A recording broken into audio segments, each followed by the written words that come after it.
This episode is brought to you by State Farm. Listening to this podcast? Smart move. Being financially savvy? Smart move. Another smart move? Having State Farm help you create a competitive price when you choose to bundle home and auto. Bundling, just another way to save with the personal price plan. Like a good neighbor, State Farm is there. Prices are based on rating plans that vary by state. Coverage options are selected by the customer. Availability, amount of discounts and savings, and eligibility vary by state. At Sierra, discover top workout gear at incredible prices, which might lead to another discovery. Your headphones haven't been connected this whole time. Awkward. Discover top brands at unexpectedly low prices. Sierra, let's get moving. This is Optimal Health Daily. New rarely equals better. And learn, whether you win or lose. Both by Ross Enamait of rosstraining.com. And I'm Dr. Neil, your very own personal narrator. Hey there, happy Saturday and welcome back to another weekend edition of Optimal Health Daily. This is where I read to you from some of the best health and fitness blogs on the web, and always with a bit of my commentary at the end. And with that, let's get right to today's 2 posts as we optimize your life. New rarely equals better by Ross Enamait of rosstraining.com. Earlier this week, I shared a short video of a homemade suspension trainer that I made many years ago. After posting the clip, I was surprised at how many comments and views it received. After all, my suspension trainer is an old piece of equipment that's been featured on this site several times before. The suspension trainer is nothing but an inexpensive pair of cam buckle straps and playground ring handles. It's nothing fancy, but it is still going strong and gets the job done. And the fact that it can still attract some attention is refreshing in an industry that always seems to be pushing something new or different. Same stuff, different decade. Although fitness trends seem to change faster than the seasons, my own approach to training has remained fairly constant over the years. Very little has changed. The suspension trainer serves as one of many examples. It worked for me 10 plus years ago and continues to work for me today. Once you find something that works, you don't need to constantly seek out different methods. There's something to be said for consistency with exercises that have proven useful and stood the test of time. For instance, suspension trainers may have gained popularity in the last 10 to 15 years, but the concept itself is anything but new. 1866 suspension training.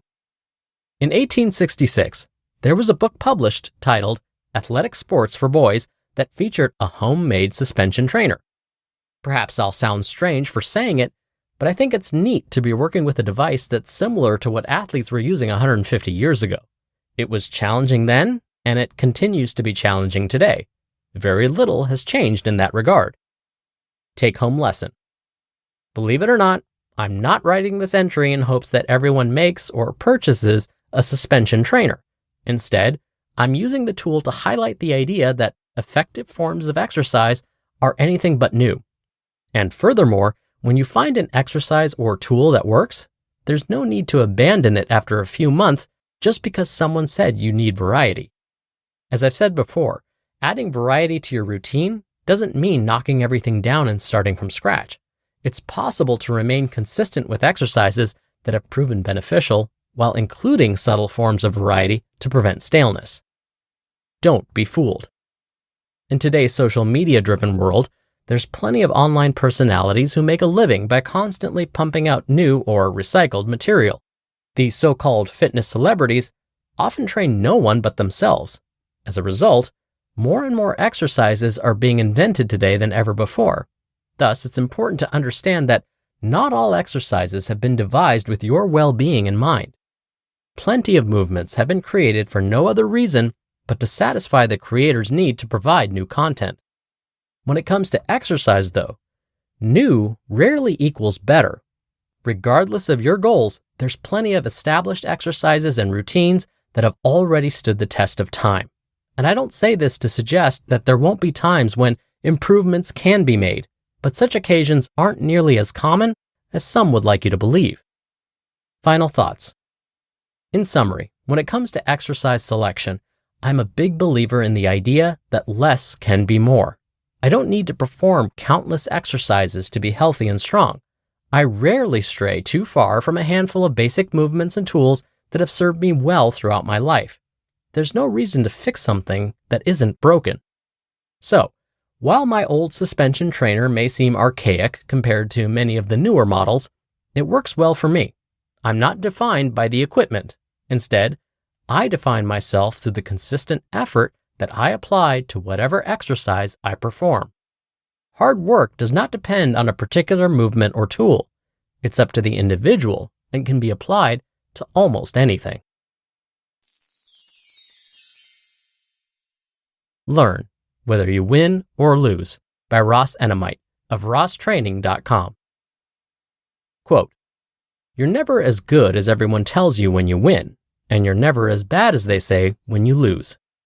Lou Holtz. As a coach, I'm not ashamed to admit that I am not easily impressed. I don't get too excited about most victories. In my eyes, I expect to win if we have trained properly. Therefore, I rarely view a win as a reason to celebrate. Instead, I treat the victory almost the same way as a loss. I closely analyze the performance to determine what we did well and what we did wrong. Afterward, we get right back to work so we can improve whatever needs improving. Always strive to improve. Unfortunately, many athletes fail to capitalize on the opportunity to improve after a victory. They get too wrapped up in their own hype while celebrating temporary success. Embrace victory, then learn. Please note that I am not suggesting that you shouldn't enjoy winning. I'm as competitive as anyone, so I certainly embrace each victory we earn. There's no denying that it feels great to win. I simply caution you against allowing the joy of one victory to interfere with another. No matter how good you are, you can always get better. Never spend too much time celebrating a victory. Embrace it, enjoy it, and then capitalize on the opportunity to learn from the experience. Don't let it go to waste. Don't fear criticism. Over the years, I've had plenty of athletes who weren't thrilled to hear my analysis of their performance, especially after a victory. Many have joked that I'm raining on their parade. What I'm actually doing, though, is providing constructive criticism so that we can benefit from the experience and ultimately improve. As an athlete, I believe it is important to accept constructive criticism. If you aren't willing to identify or recognize faults, you'll always struggle to improve them. Therefore, don't surround yourself with people who will only tell you how great you are. Instead, it's important to be around people who will tell you the truth, whether it's good or bad. That's how you learn. Final thoughts. In summary, to be a great athlete, it's important that you hold yourself to a high standard. Never celebrate success too hard, and stay open to constructive criticism from trusted sources. In all my years of coaching, I've never met an athlete who wasn't capable of improving. There's always something that you can do better. Don't miss out on those opportunities because you're too busy celebrating a victory. By all means, enjoy it, but get back to work so that you can continue improving. Never settle. You just listened to the posts titled, "New Rarely Equals Better," and "Learn, Whether You Win or Lose," both by Enamait of rosstraining.com, and I'll be right back with my commentary. It can be difficult to find time to cook in the fall with busier routines, back to school, and shorter days, but no matter how hectic it gets, Factor makes it easy to stay on track and enjoy something comforting and delicious. They make it easy to support your wellness goals with a wider selection of weekly meal options, including premium seafood choices like salmon and shrimp without any extra cost. For the first time, try Asian-inspired meals with bold flavors influenced by China, Thailand, and more. If I wasn't already meal prepping weekly myself, it's what I'd use. Eat smart at factormeals.com/OHD50off and use code OHD50off to get 50% off your first box, plus free breakfast for 1 year. That's code OHD50off at factormeals.com for 50% off your first box, plus free breakfast for 1 year. Get delicious, ready-to-eat meals delivered with Factor.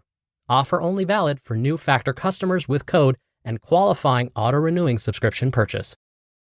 You just realized your business needed to hire someone yesterday. How can you find amazing candidates fast? Easy. Just use Indeed. When it comes to hiring, Indeed is all you need. Stop struggling to get your job post seen on other job sites. Indeed Sponsored Jobs helps you stand out and hire fast. With Sponsored Jobs, your post jumps to the top of the page for your relevant candidates, so you can reach the people you want faster. When I was looking to hire, it was so slow and overwhelming. I wish I had used Indeed. There's no need to wait any longer. Speed up your hiring right now with Indeed.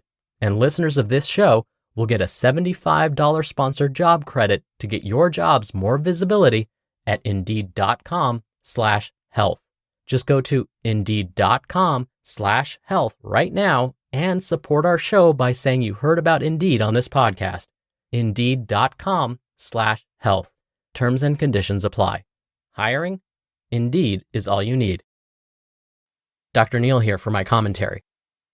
I want to go back to something that today's author, Ross, mentioned in his second post titled, Learn Whether You Win or Lose. Something he said reminded me of something I tend to do and have to work really hard to stop. Ross said that it's important to accept constructive criticism, especially when it's coming from a trusted source. Ross said that if we aren't willing to recognize our faults, we'll always struggle to improve them. Okay, so I really struggle with any kind of criticism, constructive or otherwise. Even if that constructive criticism comes from a trusted source, I don't like it. For example, part of getting scientific papers published is having to get edits and feedback from other experts in the field. And for some ridiculous reason, I always expect that when I submit a draft of my scientific paper to a journal for publication, I will get feedback like, "This is an excellent manuscript. No edits needed. Publish immediately." Yeah, that never happens. Even if Albert Einstein were alive today, his paper would never get accepted without requiring rewrites first. And yet every time I receive edits, meaning the constructive criticism from journal editors about my work, I get defensive. Same thing when my coach corrects my form on something. I'm always like, "What? How can that be? I performed that move perfectly." It's just my reflexive response. But eventually, I do calm down and acknowledge that, you know what? They were right. Now, Ross also mentioned that we should strive to improve upon our faults. For a long time, I would avoid exercises in the gym that I was bad at performing, like running, burpees, rowing. I would just skip those exercises and do something I was already good at, like skipping rope or deadlifts. But I've since learned to embrace and, dare I say, enjoy working on those weaknesses. It's so cool to see myself get better at some of those exercises. Don't get me wrong, I still struggle with them, but I'm better than I was before. So let's make the decision right now that we all let go of all of our egos and be more open to constructive criticism and working on our weaknesses. Because after all, that's how we become the best version of ourselves. All right, that'll do it for the Saturday episode. I hope you're having a great weekend. Thank you so much for being here and listening every day. And of course, I'll be back here tomorrow as usual, where your optimal life awaits.